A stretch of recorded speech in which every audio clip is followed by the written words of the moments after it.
আসসালামু আলাইকুম বাংলাদেশ। কেমন আছেন সবাই? আশা করি সবাই অনেক ভালো আছেন। আর অবশ্যই আমি দুঃখিত যে আজকে একটু দেরিতে ভিডিও আপলোড হচ্ছে, কারণ আজকে স্কুলে গেছিলাম তাই একটু দেরি হয়ে গেছে। তো আশা করব তাও কোনো মানে দোষ নেবেন না, ক্ষমা করে দিবেন। ও আজকেও আপনাদের জন্য অনেক দুর্দান্ত কিছু নিউজ রয়েছে। তো সেই জন্য অবশ্যই ভিডিওটি পুরো দেখবেন, আর ভালো লাগলে একটি লাইক করে দিবেন, আর ভালো না লাগলে ডিসলাইক বাটনটি আপনাদের জন্য রয়েছে।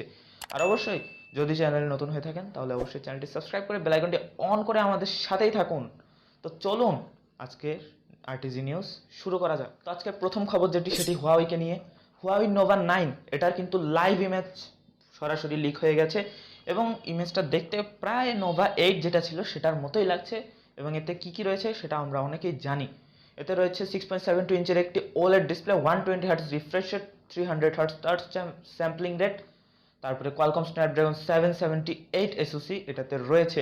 আর 50 মেগাপিক্সেলের কোয়াড ক্যামেরা, সেটা 5822 এভাবে সেন্সরগুলি সাজানো রয়েছে। আর অবশ্যই এটি 23 তারিখ লঞ্চ হয়ে যাবে, তাই আমাদেরকে লক্ষ্য রাখতে হবে 23 তারিখ অবশ্যই লঞ্চ হলে আমরা জানি। ইন্ডিয়ার বাজারে আজকে লঞ্চ হয়ে গেছে রিয়েলমি C25Y, অর্থাৎ C25 তারপরে C25Y আজকে লঞ্চ হয়ে গেছে, এবং এটাতে একটি আইপিএস এলসিডি প্যানেল রয়েছে রেগুলার রিফ্রেশ রেটের, এইচডি প্লাস রেজলিউশনের। তারপরে আপনার একটা 5000 এমএএচের ব্যাটারি রয়েছে, 18 ওয়াটের ফাস্ট নর্মাল চার্জিং সিস্টেম, ইউনিসকের প্রসেসর রয়েছে এটাতে, ইউনিসক T610 এই প্রসেসরটি এখানে রয়েছে।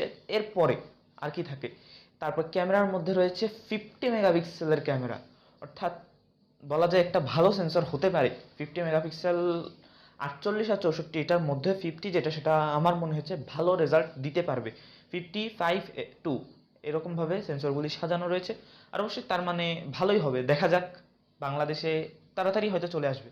তো কালকে কিন্তু লঞ্চ হয়ে গেছে মোটরোলা E20, অর্থাৎ একদম বাজেট সেগমেন্টের একটি ফোন।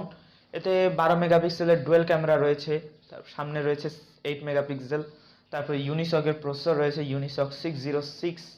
তার মানে বলা যায় যে একদম এন্ট্রি লেভেলের একটি ফোন। এটি বাংলাদেশে আসবে কিনা তার কোনো রকম লিস্ট নেই, কারণ মোটরোলা বাংলাদেশ কখন কি করে সেটার কোনো রকম মানে বলার কি বলে অনুমান করা যায় না, তাই বলা যাচ্ছে না কিছু। Iqoo Z5 এটির লঞ্চ ডেট বেরিয়ে গেছে, আপনারা হয়তো জানেন এটি লঞ্চ হবে 23শে সেপ্টেম্বর, এবং এর যে লিক্স সেটাও বেরিয়ে গেছে কিছুটা। যেমন এটাতে প্রসেসর হিসাবে তো আপনারা জানেন কোয়ালকম স্ন্যাপড্রাগন 778 এসওসি রয়েছে, তারপর একটি অ্যামোলেড নয়, ওলেড বা আইপিএস এলসিডি যে কোনো একটা প্যানেল থাকতে পারে, এটা এখনও পর্যন্ত কনফার্ম নয়, কিন্তু 120 হার্টজ রিফ্রেশ রেট থাকবে সেটা কনফার্ম। তারপরে ক্যামেরার মধ্য দিয়ে এখনও কিছু পর্যন্ত জানা যায়নি। তারপরে এখানে কিন্তু স্টিরিও স্পিকার থাকছে, তার মানে খুবই দুর্দান্ত একটা স্পিকার থাকবে, সাউন্ড অনেক ভালো পাবেন যারা গেমার রয়েছেন তাদের জন্য। আর অবশ্যই এখানে 3টি ফোন থাকার পসিবিলিটি রয়েছে, একটি হচ্ছে Iqoo Z5, Z5 Pro এবং Z5X। Z5 আসবে সেটা অফিসিয়ালি বলা হয়েছে, কিন্তু Z5 Pro আর X এগুলো আসবে কিনা এখনো পর্যন্ত অফিসিয়ালি কনফার্ম করেনি, অফিসিয়ালি কনফার্ম করে আমরা জানিয়ে দিব। OnePlus 9RT এটার ফুল স্পেসিফিকেশন বেরিয়ে গেছে। এটাতে ডিসপ্লে হিসাবে থাকবে 6.5 ইঞ্চের একটি AMOLED display, 120 hertz refresh rate, 5000 mAh এর ব্যাটারি, 65 ওয়াটের fast charging system, Qualcomm Snapdragon 778 SOC রয়েছে, 50 মেগাপিক্সেলের ট্রিপল ক্যামেরা সেটআপ রয়েছে। তার মানে এটিও একদম OnePlus 9R যেটা সেটার মতোই হতে যাচ্ছে, দেখা যাক। আইফোন 13-এর যে জিপিইউ স্কোর সেটা আইফোন 12-এর 55% বেশি। তার মানে বলা যায় আইফোন 13 এবারে অনেক ভালো কিছু আনছে, যা তাদের যে প্রসেসর ছিল অর্থাৎ বায়োনিক A15 সেটা আরও ইমপ্রুভড এবং ডেভেলপড। তো অবশ্যই দেখা যাক, কিছুদিনের মধ্যে এটি সেলে চলে আসবে, এবং হয়তো আমি একটি ডেডিকেটেড ভিডিও বানাতে পারি আইফোন 13-এর উপর, অনেকেই হয়তো বানিয়েছে। আমি কালকে টেক নিউজেই সরাসরি আইফোন 13-এর যে স্পেসিফিকেশন সব বলে দিয়েছি প্রাইস সহ, তাই বানানোর কোনো চিন্তা নেই, কিন্তু যদি চাই বানিয়ে ফেলতে পারি। Oppo Watch 2 Pro ECG edition, আরে এটা কি হচ্ছে? এখানে কেউ ভোটের মাইকিং করতেছে, যার ফলে আমার আওয়াজটা একটু মানে সমস্যা হতে পারে, তাই একটু সহ্য করুন। এই ভোটের কারণ পৌরসভা নির্বাচন আছে কিছুদিনের মধ্যেই, তাই মাইকিং চলতেছে, আমাদের ঘুম নষ্ট হচ্ছে, তাই একটু সহ্য করুন। সেটা হচ্ছে, তো বলি, Oppo Watch 2 Pro ECG edition এটার অফিসিয়াল রেন্ডার বেরিয়ে গেছে, এবং দেখতে প্রায় ভালোই লাগছে, খারাপ নয়, এবং এটা কিছুদিনের মধ্যে হয়তো চলে আসবে, দেখা যাক, অবশ্যই আসলে আমরা জানাবো। হোয়াটসঅ্যাপ একটি নিউ ফিচার নিয়ে কাজ করছে, যেটি হচ্ছে আপনি আপনার একটা অ্যাকাউন্ট দিয়েই অনেকগুলো ডিভাইসে সাইন ইন করতে পারবেন এবং সেখানে অপারেট করতে পারবেন হোয়াটসঅ্যাপ অন্য একই অ্যাকাউন্ট অন্যান্য ডিভাইস থেকে। এবং এটি প্রথমে আইফোনে আসবে এবং তারপরে আপনার যে অ্যান্ড্রয়েড আছে সেগুলোর মধ্যে আসবে। তো দেখা যাক, অবশ্যই দেখা যাক কি হয়। S22 আলট্রা, এটাতে আমরা জানতাম যে 200 মেগাপিক্সেলের ক্যামেরা ব্যবহৃত হবে, অর্থাৎ স্যামসাংয়ের যে 200 মেগাপিক্সেলের সেন্সর সেটি ব্যবহৃত হওয়ার কথা ছিল, কিন্তু এটা সম্পূর্ণ ভুল বা এখনো পর্যন্ত শিওর নয়। এখন বলা যাচ্ছে, কিছু লিক্স বলছে যে এটাতে ব্যবহার হতে পারে আইসোসেল GN5, অর্থাৎ স্যামসাংয়ের যে নিউ ক্যামেরা সেন্সর লঞ্চ হয়েছে 200 মেগাপিক্সেলের ক্যামেরার সাথে, সেটি ব্যবহৃত হতে পারে S22 আলট্রাতেও, এবং এতে থাকবে 45 ওয়াটের ফাস্ট চার্জিং সিস্টেম। দেখা যাক। তো ওপো F19s, অর্থাৎ ওপো F19 আর F19 Pro যেটা, সেটারই একটু লাইটার ভার্সন, সেটি কিন্তু খুব তাড়াতাড়ি চলে আসবে এবং সেটাতে ডিসপ্লে হিসাবে থাকবে 6.43 ইঞ্চের একটি অ্যামোলেড ডিসপ্লে। তার মানে এটাতেও অ্যামোলেড ডিসপ্লে থাকছে এবং হয়তো রেগুলার রিফ্রেশ রেটে। তারপরে কোয়ালকম স্ন্যাপড্রাগন 662 SoC এটাতে থাকছে। তো অবশ্যই ভালো, এটা খারাপ নয়, একদম বাজেট সেগমেন্টের একটি ফোন। দেখা যাক বাংলাদেশে কতটা প্রাইজে আসে। ওপো F19 যেটা, সেটা সম্ভবত 21,000 প্লাস এরকমে এসেছিল, দেখা যাক।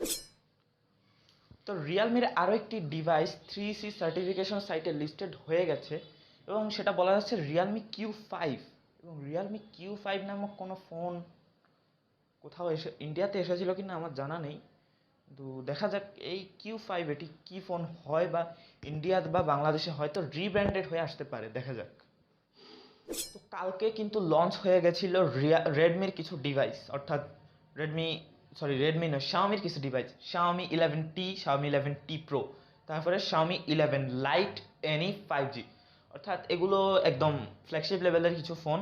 এবং এটার যে প্রাইস, সেটা প্রায় Mi 11 Lite যেটা, সেটা প্রায় ইন্ডিয়ান রুপিজে 33-34 হাজার টাকা, বাংলাদেশি টাকায় 40 প্লাস ধরে নিতে পারেন। আর Mi 11T যেটা, সেটাতে ডিসপ্লে হিসাবে রয়েছে 6.67 ইঞ্চের একটি AMOLED display, 120 hertz refresh rate, MediaTek Dimensity 1200, তারপরে 67 ওয়াটের ফাস্ট চার্জিং সিস্টেম, আর IP68 রেটিং আছে, তার মানে ওয়াটারপ্রুফ বলা যেতে পারে। আর Mi 11T Pro সেটাতেও কিন্তু একই রকম, কিন্তু প্রসেসর একটু পরিবর্তন আছে, চার্জিংয়ে পরিবর্তন আছে। তো চার্জিংয়ে রয়েছে 120 ওয়াটের ফাস্ট চার্জিং সিস্টেম, যেটা 0 to 100% করতে আপনার প্রায় 17 মিনিট সময় নেবে। আর গরিলা গ্লাস ভেক্টাসের প্রোটেকশন রয়েছে, আর 108 মেগাপিক্সেলের সেন্সর রয়েছে দুটোতেই। তার মানে অবশ্যই ফ্ল্যাগশিপ লেভেলের ফোন। দেখা যাক এটি বাংলাদেশে কি আসবে আদৌ। আর এর প্রাইস যেটা, সেটা প্রায় আকাশ ছোঁয়া প্রাইস, মানে ইন্ডিয়ান প্রাইসে ধরতে গেলে 50 থেকে 55 হাজার, বাংলাদেশি প্রাইসে 65। দেখা যাক, এইরকম যদি প্রাইসে লঞ্চ হয় তাহলে মনে হয় না এতটা ভালো কিছু হবে। পুরো শেষ করবো আজকের আরটিজি নিউজ। আশা করবো যে নিউজগুলি অনেক ভালো লেগেছে। ভালো লাগলে একটি লাইক করবেন, আর ভালো না লাগলে ডিসলাইক বাটনটি আছে। আর অবশ্যই চ্যানেলটি সাবস্ক্রাইব করে বেল আইকনটি অন করে দিন, আর আমাদের পাশেই থাকুন। তো আমি চলে আসবো আর আঙ্কেল আপনাদের জন্য সম্পূর্ণ নতুন একটি ভিডিও নিয়ে। Till then, stay home, stay safe and make your own world of technology. আসসালামু আলাইকুম।